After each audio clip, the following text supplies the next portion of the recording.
तब्बल 20 वर्षांपूर्वी पवनराजे निंबाळकर आणि त्यांचे चालक समत काझी यांची हत्या झाली। ज्या न्यायाची प्रतीक्षा निंबाळकर आणि समत काझी यांचे कुटुंबीय करत होते तो निकाल अखेर आला आणि या खटल्यातून पद्मसिंह पाटील आणि इतर 8 आरोपींची निर्दोष मुक्तता करण्यात आली। 3 जून 2006 रोजी मुंबईच्या वेशीवर कळंबोली येथे पवनराजे निंबाळकर यांची हत्या करण्यात आली होती। या प्रकरणी पद्मसिंह पाटील यांनी राजकीय वैमनस्यातून ही हत्या केल्याचा ठपका ठेवण्यात आला होता। तसंच ही हत्या करण्यासाठी पद्मसिंह पाटील यांनी 25 लाख रुपयांची सुपारी दिल्याचंही म्हणणं होतं। पद्मसिंह पाटील हे मुख्य सूत्रधार असल्याचं आरोपपत्रात म्हटलं होतं। पारसमल जैन, सतीश मंदाडे, मोहन शुक्ला, शशिकांत कुलकर्णी, कैलाश यादव यांनी मध्यस्थ म्हणून काम केलं होतं। दिनेश तिवारी, पिंटू सिंग आणि छोटू पांडे हे शार्प शूटर असल्याचं आरोपपत्रात म्हटलं होतं। यातील पारसमल जैन या आरोपीनं माफीचा साक्षीदार म्हणून साक्ष दिली होती। त्यामुळे या प्रकरणाला एक वेगळं वळण मिळालं होतं। अखेर आज 20 वर्षांनंतर या खटल्याचा निकाल देण्यात आलाय। निकाल ऐकण्यासाठी पद्मसिंह पाटील मागील सुनावणीप्रमाणेच आजही रुग्णवाहिकेतून व्हीलचेअरवर कोर्टात दाखल झाले होते। पवनराजे निंबाळकर यांचे सुपुत्र आणि धाराशिवचे खासदार ओमराजे निंबाळकर हे देखील कोर्टात आले होते। या खटल्यातील सर्व आरोपींना निर्दोष मुक्त करण्यात आले। या सुनावणी दरम्यान कोर्टात नेमकं काय घडलं तेच या व्हिडिओतून समजून घेऊयात। नमस्कार, मी कोमल आचरेकर आणि तुम्ही पाहत आहात महाराष्ट्र टाइम्स ऑनलाईन।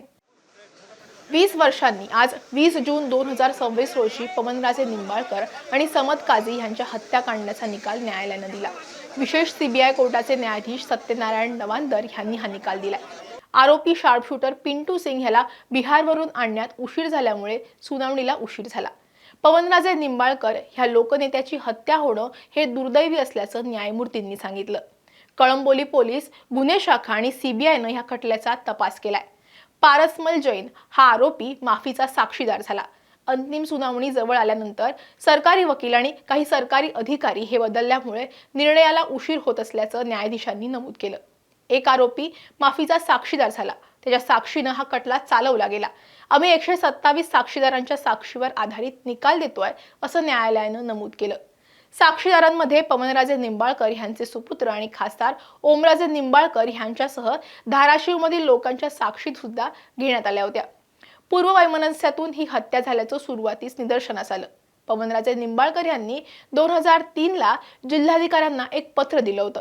त्यात त्यांच्या जीवाला धोका असल्याचं त्यांनी म्हटलं होतं। ही साक्ष ओमराजेंनी दिल्याचं सुद्धा नमूद करण्यात आलं।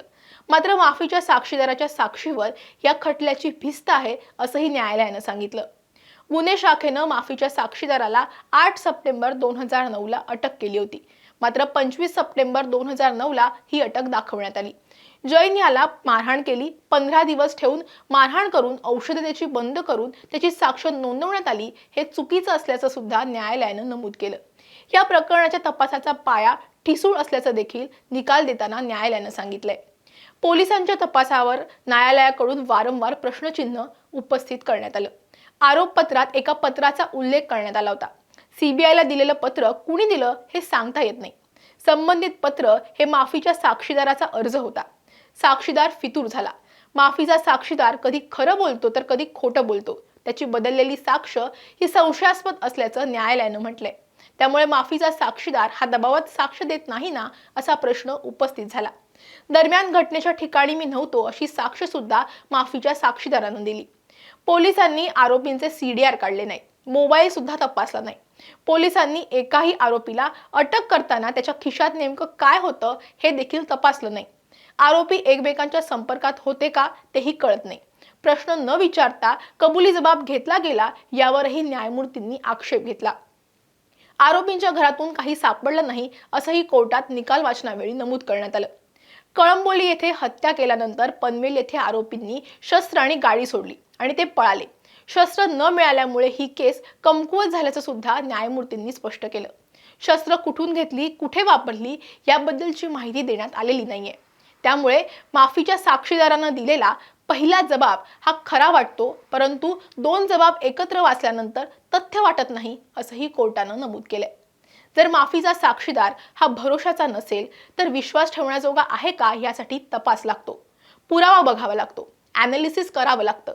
माफीच्या साक्षीदारांना दिलेले पुरावे होते, त्याचा तपास झाला, इतरांनी दिलेल्या माहितीनुसार क्रॉस व्हेरीफाय केलं। सर्वसाधारण साक्षीदार आणि माफीचा साक्षीदार याच्यामध्ये फरक असतो. सदैव आरोपीच्या सुरक्षेचा रक्षण हे केलं पाहिजे. इतर आरोपींचे कबुली जबाब घेतले गेले पण काळजी घेतली गेली नाही. प्रश्न न विचारता जबाब नोंदवले गेले अशी तरतूद कायद्यात नाही. त्यांचे जबाब आक्षेपार्ह ठरतात, संदिग्ध ठरतात असं न्यायमूर्ती म्हणाले. माफीचा साक्षीदार पारसमल जैन यानं पिंटू सिंगला सुपारी दिली. माफीचा साक्षीदार यानं 3 वेळा आपला जबाब बदललाय. साक्षीदार आणि चालकाच्या जबाबात तफावत असल्याचं देखील समोर आलंय. माफीच्या साक्षीदाराला खोटं बोलण्याची सवय असल्याचं न्यायमूर्तींनी म्हटलंय. माफीच्या साक्षीदाराचा शेवटचा जबाब हा ग्राह्य धरावा हे म्हणणं योग्य नाही असंही त्यांनी यावेळी नमूद केलं. सरकार पक्ष आणि माफीच्या साक्षीदाराचा अर्ज CBI कडे देण्यात आला होता. मात्र हे पत्र कुणी आणून दिलं हे कुणीच सांगितलं नाही. हे प्रकरण सहजतेनं घेतलं. ACPनी सांगितलं की मी फक्त शेरा दिला. त्यांनी फक्त ते पत्र हेडक्वार्टरला पाठवलं. ते पत्र ऑफिसला गेलं. मूळ पत्र आलं कुठून, पत्रातील हस्ताक्षर आणि सही योग्य आहे का, मात्र पत्रातील मजकूर पूरक नाहीये. साक्षीदार कधी खरं बोलतो कधी खोटं बोलतो. माफीच्या साक्षीदाराचा पहिला जबाब कायद्याला धरून नाहीये. सरकारी वकिलांनी सांगितलं पाहिजे होतं की तो जबाब महत्त्वाचा आहे पण ते केलं नाही. त्यामुळे महत्त्वाचा पुरावा हुकला आणि संशय निर्माण झाला असं निरीक्षण न्यायमूर्तींनी नोंदवलंय. हत्येनंतर 2 आरोपींनी दिलेली साक्ष ह्याच्यात सुद्धा तफावत असल्याचं न्यायालयानं नमूद केलं. निकाल वाचनाला सुरुवात केल्यानंतर 1 तास 45 मिनिटांनी बिहारवरून पिंटू सिंग ह्या आरोपीला न्यायालयात हजर करण्यात आलं. त्यानंतर कोर्टानं आपला निकाल दिला. मुख्य करून माफीचा साक्षीदार पारसमल जैन याच्या कबुली जबाबांवर विसंबून सरकारी पक्षानं हा खटला उभारला होता. त्या कबुलीमध्येच तो संपूर्ण खटला कोसळल्याचं पाहायला मिळालं. पारसमलने नोंदवलेल्या दोन्ही कबुली आणि नंतर कोर्टात दिलेली साक्ष यामध्ये अनेक विसंगती आहेत. त्याने काही बाबतीत वेगवेगळे घटनाक्रम, वेगवेगळ्या कहाण्या सांगितल्यात. त्यामुळे सरकारी पक्षाला संपूर्ण घटनाक्रमांची साखळीच सिद्ध करता आलेली नाहीये. कोर्टात गुन्ह्याची साखळी सिद्ध होणं अत्यावश्यक असतं. ती साखळी मण्यांच्या माळेप्रमाणे असते. एक मणी निघाल्यानंतर संपूर्ण माळच निखळून पडते. तसंच पारसमलच्या कबुली जबाब आणि साक्षीच्या आधारे सरकारी पक्षाने रचलेल्या साखळीचं झालंय असं निरीक्षण न्यायाधीश सत्यनारायण नवंदर यांनी निकाल सुनावताना नोंदवलं. माफीच्या साक्षीदाराची साक्ष विश्वासार्ह नाहीये. साक्षीच्या संशयाचा फायदा घेत सर्व आरोपींची निर्दोष मुक्तता करण्यात आली आहे. माजी मंत्री पद्मसिंह पाटील यांच्यासह सर्व आरोपींची विशेष CBI कोर्टानं यावेळी निर्दोष मुक्तता केलेली आहे आणि सबळ पुराव्यांच्या अभावी ही मुक्तता करण्यात आली आहे. पण हा एक केवळ न्यायालयिक निकाल नाहीये, तर एका हताश कुटुंबासाठी, त्यांच्या पाठीशी उभे राहिलेल्या हजारो कार्यकर्त्यांसाठी आणि सर्वात महत्त्वाचं म्हणजे न्याय ह्या संकल्पनेवर विश्वास ठेवणाऱ्या प्रत्येकासाठी हा एक भावनिक धक्का आहे.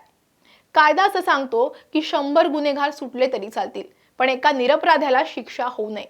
याच बेनिफिट ऑफ डाऊटने न्यायालयानं सर्व आरोपींना सोडलंय. पण या कायदेशीर चौकटीत एक प्रश्न मात्र अनुत्तरित राहिलाय. जर हे आरोपी निर्दोष आहेत तर भर दिवसा त्या महामार्गावर पवनराजे निंबाळकर आणि त्यांच्या चालकाचा बळी नेमका घेतला कोणी? त्यामागचे हात कोणाचे होते? पवनराजे निंबाळकर यांच्या हत्येनंतर त्यांचे सुपुत्र खासदार ओमराजे निंबाळकर यांनी आपल्या वडिलांना न्याय मिळवून देण्यासाठी 2 दशकं कोर्टा कचेऱ्यांचे उंबरठे झिजवले. एका 22 वर्षाच्या तरुण मुलानं वडिलांचे रक्ताळलेले कपडे पाहत सुरू केलेली ही कायदेशीर लढाई आज एका अशा वळणावर आली आहे जिथे कागदोपत्री आरोपी मिटलेत पण गुन्हेगार मात्र अद्याप मोकळेत. हा निकाल ओमराजे आणि त्यांच्या कुटुंबाच्या काळजावर खोल जखम करणाराच ठरणार आहे. वडिलांची छत्रछाया हरपल्याचं दुःख तर त्यांना होतंच, पण 20 वर्ष लढा देऊनही माझ्या वडिलांना नक्की कोणी मारलं या प्रश्नाचं उत्तर त्यांना यंत्रणांकडून मिळालेलं नाहीये. हा निकाल डॉक्टर पद्मसिंह पाटील आणि इतर आरोपींसाठी कायदेशीर सुटका घेऊन आला असला तरी सामान्य माणसाच्या मनात एक पोकळी निर्माण करून गेलाय. तपास यंत्रणांचा ढिसाळ कारभार, ढिसाळ पंचनामे आणि विसंगत साक्षीदार ह्यामुळे एका लोकनेत्याच्या हत्येचा खटला हा निष्फळ ठरलाय. आता या निकालाला ओमराजे निंबाळकर हे उच्च न्यायालयात दाद मागणार आहेत. पण न्यायदेवतेच्या समोर आणि महाराष्ट्राच्या जनतेच्या मनात कळंबोलीच्या हायवेवर तो गोळीबार आणि हत्या कोणी केली हा प्रश्न कायमचा रक्ताळलेला आणि अनुत्तरित राहिलाय.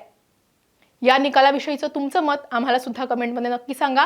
व्हिडिओ आवडला असेल तर लाईक आणि शेअर करायला विसरू नका. असेच व्हिडिओ पाहण्यासाठी महाराष्ट्र टाइम्सचं YouTube चॅनल सबस्क्राईब करा. आम्हाला Insta, Facebookवरती फॉलो करा आणि हा व्हिडिओ तुम्ही शेवटपर्यंत पाहिलात त्यासाठी धन्यवाद.